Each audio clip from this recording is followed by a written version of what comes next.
Let's move on to the running backs now. So number 10, this is one for me that I'm on the hype train. I watched him play in college, obviously, and he had a great season last year. He didn't have a great rookie season, but I think that was more of the system and also just figuring out what they were going to do. But I got Derrick Henry. I really think that he can rush for over 1,000 yards, and he's just going to be able to get those touchdowns. I know he has the agility, he has the stiff arms, he's a smart runner. Yeah, he's a Heisman Trophy winner. Exactly. I understand where you're coming from. So I'm really on the hype there. I just feel like he's honestly going to be one of those underrated running backs until he probably rushes for like 15. Honestly, until he puts himself in like an week one. Relax.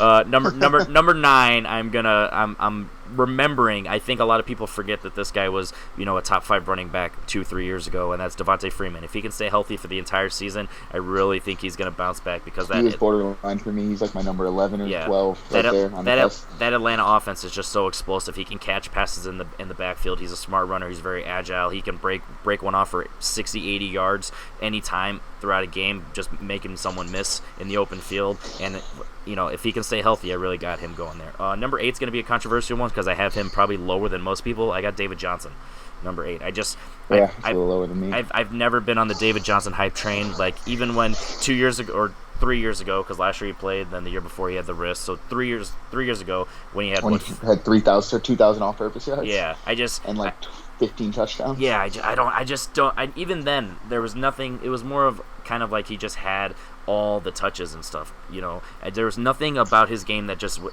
stood out to me as explosive. So I'm always be willing to prove wrong, but I just never on the hype train. But I also have to admit that with when you have all these touches and all these opportunities, you're going to get the points. So that is my 10 through 8. Go with your number 10. All right, my number 10 is, which I want to put this out there now. If this guy would play all 16 games, he would be the number 1 running back, no doubt in my mind, and it's Ezekiel Elliott. But actually, yesterday, talks were hyping up or being talks were going really well, and then I put him at number 1 when we were talking about doing this show. I put him at number 1. I'm like, Zeke, he was there when I had him. I would have taken him, but then today, not even 24 hours later, talk stopped, and then whatever. But if he plays all 16, I think he's RB1. The offense basically runs through Zeke, and I feel like when he plays, there's no other better running back. My number 9 is Leonard Fournette. Just run heavy team, way better quarterback than Blake Bortles, so they can stretch the field a little bit more, and hopefully he doesn't face as many stacked boxes as he does. And then number 8 is Nick Chubb for me. Okay. With that high-powered offense, number 1 guy until at least week 10, and I think he's just going to keep that job once Kareem Hunt comes back. Yeah, so Nick Chubb for me, he's my 11 or 10 for 2 reasons. One, it was really hard to not pick my sleepers in Freeman and Henry, and also the Hunt situation at the end of the season. I think he'll still be effective, but I think that they just can't not use Hunt, and I just think it'll decline towards the end of the year. So I'm rooting for him, but I don't know. At number 7, this is another interesting one for me. I think I'll be the only one to have him in my top 10, but I got Dalvin Cook. I really think you're wrong about that last statement you made. There you go. Yeah, I'm really on the Dalvin Cook train this season. I really think him and Devontae Freeman are similar running backs, and I really think that if he can stay healthy, he can catch passes in the backfield, he can make people miss in the open field. He's a smart runner, and he's just got that explosiveness off the jump. And the Vikings said that they want to make it. Rankings, actually, we'll get to that in a second. But he's very good between the tackles. He can catch the ball, and the new offensive coordinator on the Vikings, or coaches for the Vikings, said that they want to become more run focused, not just pass the ball 40 times a game or whatever it was last year. And the only reason that he's at 7 is just because whenever a team wants to be more run heavy, that also could affect everything, because either they're going to stack the box, what you're saying with the Fournette situation, or they can plan for it, and then eventually make the offense switch back to a pass-happy offense. And when he has the weapons that the Vikings have, they won't be quick to change that. But that's my number 7. And number 6, this is one that just because of his health issues and also because of what the team said about how they want to limit his snaps, I'm going Gurley. So. Gurley didn't even make my top 10. But that's like you said, I had sleepers that I wanted to get in there, and I kind of forgot about Gurley. Yeah. I love him. Fantastic talent. put him. He's like number 11. Let's just go with that. Gurley's one of those ones where it's just like, dude, if he's on the field and say he plays, he gets 20 rushes a game and he's on the field for 75% of the snaps, he can still average 100 yards a game and a touchdown or two. Like, he just has that ability. Oh yeah, it's top. Yeah, exactly. Especially in Sean McVay's offense. Yeah. So he's got to be in my top 10. And he's just outside the top 5. Number 5, I'm going with Chris McCaffrey. He's one of those players that the fact that he was able to rush for 1,000 yards, and he's a white boy and he's a white running back, that's not common. That's just not what you see. But he still rushed for 1,000 yards. People think of him as a receiving running back, but he can rush. He can run between the tackles. He can do it all. He can run outside. He's not afraid, and that's without a healthy Cam. So imagine when you have a healthy Cam Newton, he's going to be able to balance out that offense, and he's going to be able to do everything. And I think the only reason he's at 5 is just because the 4 I have higher than him. I just feel like that they're just top tier, and he's just outside that top tier. What do you got as number 7? My number 7 is actually Le'Veon Bell. Okay. He just worries me a little bit. He might be a little bit out of football shape. He's on a new team, but it is on an up-and-coming offense. And the pure talent that Le'Veon Bell is, he's just Le'Veon Bell. Everyone's seen, if you followed football for the past 5 years, you know who Le'Veon Bell is. My number 6 is actually Chris Carson. So last year, Chris Carson rushed for just over 1,200 yards and had, I want to say, 9 touchdowns. I don't have anything in front of me saying how much it is exactly. And he was running back 12, which is ridiculous to me because that's a solid season, right? Well, this year, they came out and said they want to try to get Chris Carson more involved in the pass game, like very heavily involved in the pass game. If you add that to Chris Carson's resume, he will be, I think, a top 10 fantasy back with ease. There you go. And then my number 5 is Dalvin Cook, actually. We already talked about him, but I'm very high on both of them. There you go. Those are kind of my guys I needed to get in there. Yep. Because they play full season, I think that's top 10 easy and maybe more. Yeah, Chris Carson was similar to what I said about the other running back where I had him at 11. It's just one of those situations where I just don't trust Seattle running backs. That's the only reason. It has nothing to do with him as a running back or him as a person. It's just the system. Just like how I'm very high on Russell Wilson, no matter what. That's because I don't trust the running backs, and I just feel like the game runs through Russell Wilson, regardless of who you have on the field at running back. So he can make any receiver work, and he can also make any running back work. And they had that committee, so they might make him the focus at number 1. But I just fantasy purposes, he's just outside my top 10. But because I know he has the talent yet, just not quite there. All right, so my number 4, I have Le'Veon Bell. I follow him on Instagram, and I watch everything that he does. He is in football shape. Just because he didn't go to training camp and just because he didn't do all that stuff, he's playing football. He just does it his own way. So if that's what he's been doing his entire career, I can't expect anything to change. As long as he can stay healthy and play all 16 games, because that's the only issue with Le'Veon Bell, is health issues. But I think because he's just a runner and he's just a player, that's just what happens in life. And honestly, taking that year off could have helped him too. Like, he did have that injury history, a big injury history, and giving his body a full year off of not doing it could actually do a lot for you. That could benefit so I him. understand. And because he's constantly in the gym, he's constantly working on the field, even if it's on his own private field or whatever, he's still working. So I do feel like he's in tremendous shape. So I feel like that, like you just said, that year off plus being in great shape is going to just benefit him entirely. Number 3, but there is no shape like football shape. Yeah, and that's so. I think the first 4 games could not be rough, but he could be in like the lower 10 area, and it'll just skyrocket. Like I wouldn't be surprised in the first 4 games he only has like 300 yards, and then he finishes the season with 1,500 yards. Like I just have a feeling. Number 3. I'm having the confidence here that as long as he's not out more than 4 games, that he's still going to be top 3, and that's Zeke.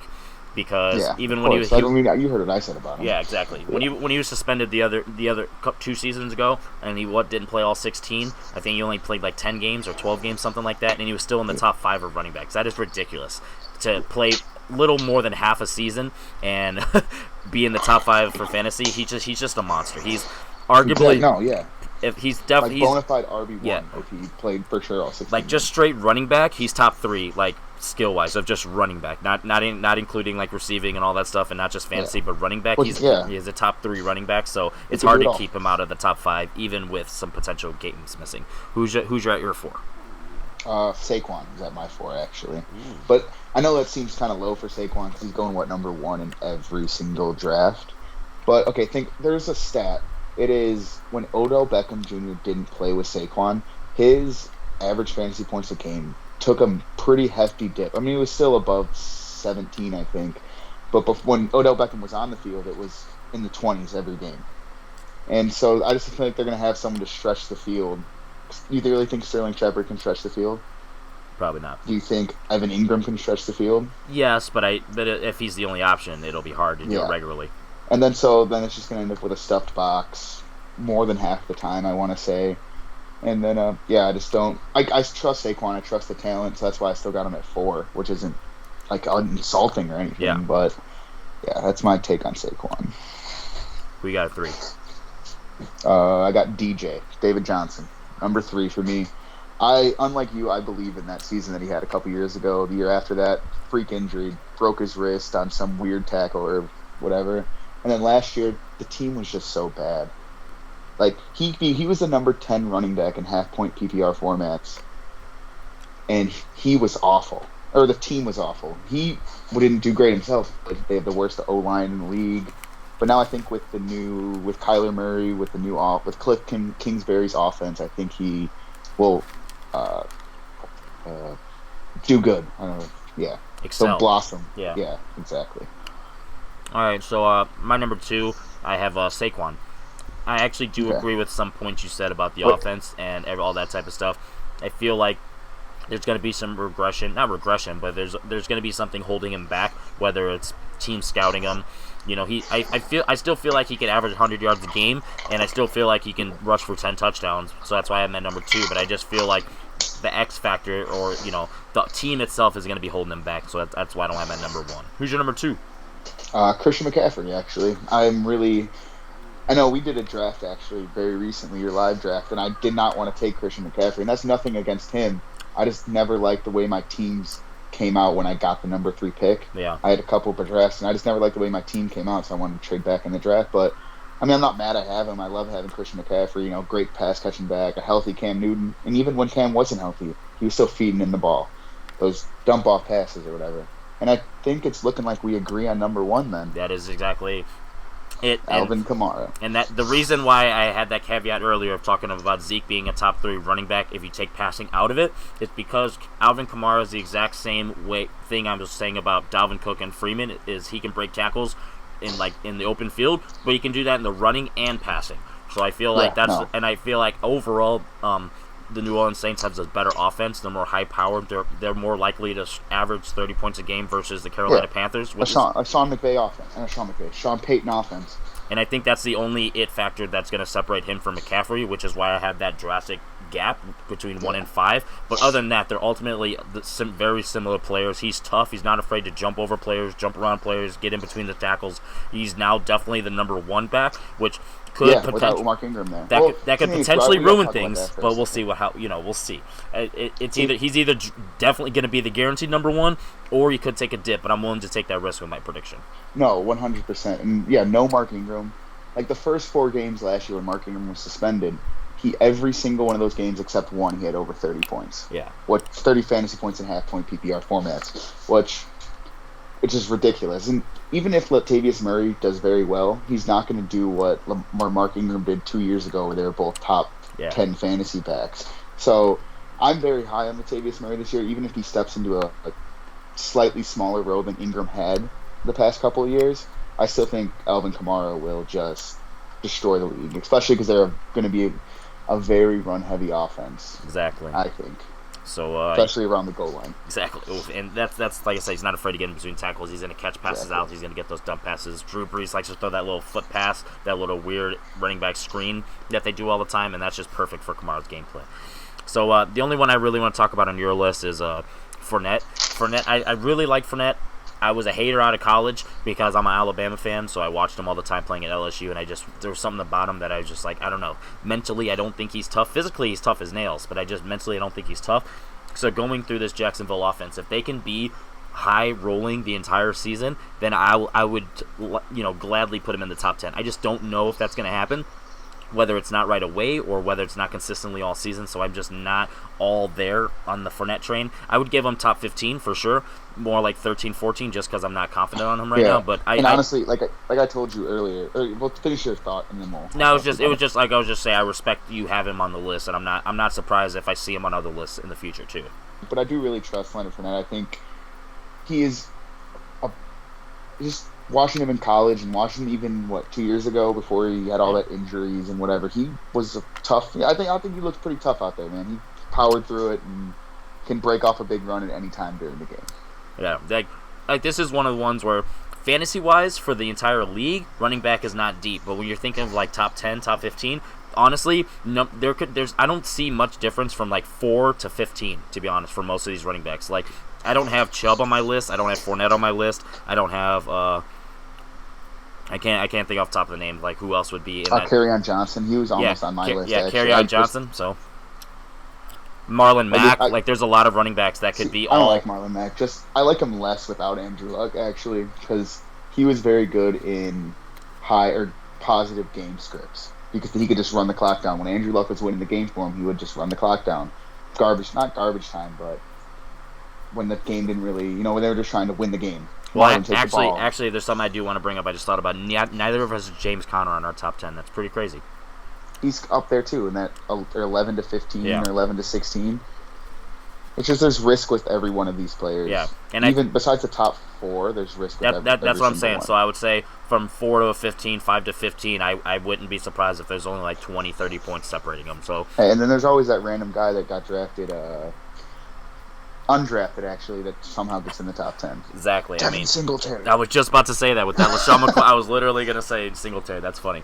All right, so everybody listening to this part of the segment, go ahead and comment below your thoughts on either. Your thoughts on both of our lists. Let us know how wrong we are for not having Saquon number 1, how wrong he is for having Elliott so low, or how wrong I am for having him so high, and our disparaging on Bell, McCaffrey, Gurley, all that type of stuff. And obviously comment below your rankings, whether it's number 1, 2, 3, 4, all 10, however you want to go about it. So, yeah.